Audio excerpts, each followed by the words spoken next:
E galera, esse é o vídeo 3. Já tratamos aí várias coisas de constitucional. Vou tentar passar do começo mesmo, passo a passo.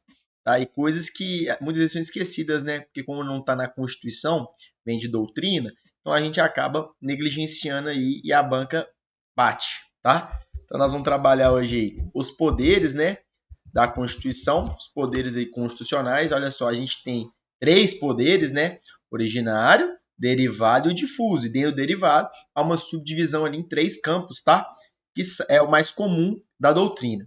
Primeiro, originário é aquele poder inaugural. Eu olho para a câmera errada. É aquele poder inaugural. O que esse poder ele faz? Ele inaugura uma ordem jurídica. Ele é novo, ele é inovador, ele não está vinculado a nada, ele é independente, ele é autônomo, ele não tem restrição, tá? Ele surgiu.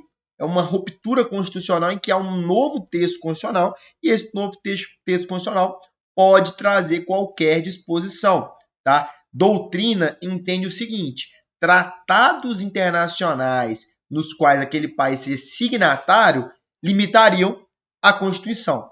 No Brasil, como a gente não houve essa ruptura constitucional desde 88 e os tratados, a maioria foram assinados após, não conseguimos perceber isso na prática, se é aplicável ou não. Então, não é motivo para discutir, é apenas ter em mente que, apesar de ser originário, entende-se, né, alguns doutrinadores, que os tratados que o país seja signatário limitariam esse poder originário.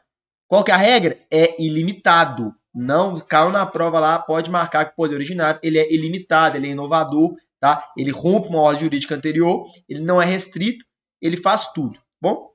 Derivado. Por derivado, o próprio nome diz, ele deriva do originário. Se ele deriva, já começa a falar o quê? Limitado. Não precisa nem saber. Derivou, ele está sendo limitado. Aquele originário, ele tem que trazer à disposição. E o que ele não traz, o derivado ali pode limitar. Ele é subordinado, ele está condicionado, né, a o que o originário diz. E ele se subdivide em 3. Revisor, que no Brasil a gente teve a aplicação de uma revisão constitucional após 5 anos. Tá? O Congresso fez aquela análise do texto constitucional. Reformador, que a gente chama de emendas constitucionais, tá? Que são aquelas formas de alterar o texto constitucional, porque o Brasil nós temos uma Constituição rígida, em que pode ser alterada, mas por um processo aí que é mais complicado, né? Eu trago até aqui, ó, como que é a emenda constitucional deve ser, olha só, o que ela não pode modificar, né? E como que ela é feita, né? Tem que ter a votação ali em duas vezes naquela casa por 3/5 dos votos para poder ser aplicado efetivamente.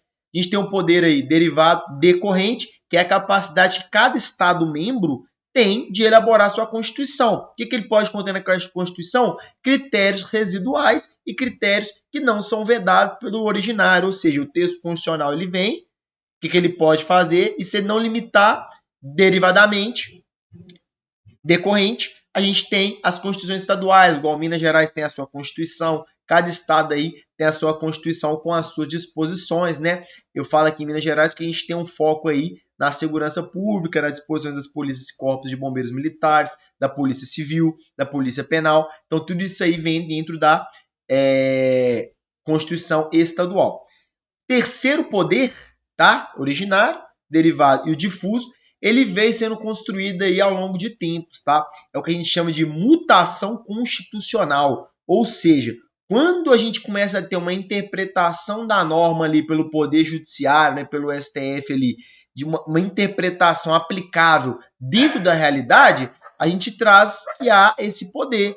A gente traz, olha, são interpretações de uma norma que está existente. Não altera o texto, tá? Adequa apenas à realidade que existe. Então, isso a gente chama de poder difuso, tá? Trazendo essas alterações aí, essa nova interpretação dentro do texto. Então, galera, isso são os poderes constitucionais, isso é a estruturação que você entende aí dentro dos poderes, e é um videozinho bem curto para encerrar esse conteúdo aí que é muito comum ser cobrado. Então, poderes originários, derivados e o difuso, tá bom?